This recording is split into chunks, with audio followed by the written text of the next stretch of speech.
జై శ్రీమన్నారాయణ. ప్రియ భగవద్భక్తులందరూ కూడా శ్రీరామనవమి శుభాకాంక్షలు. అసలు శ్రీరామనవమి అంటే ఏమిటి?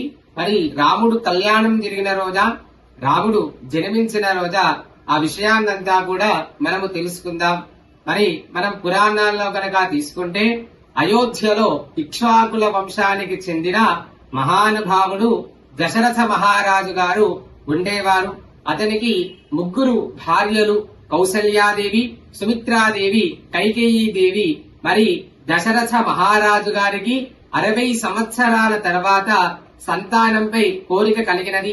పుత్ర సంతానం కోసమే మరి ఆ యొక్క దశరథ మహారాజు గారు ఋత్వికులను, మునులను అందరినీ కూడా, ఋషులందరినీ కూడా సంప్రదించినాడు. మరి అప్పుడు వెంటనే ఆ ఋషులంతా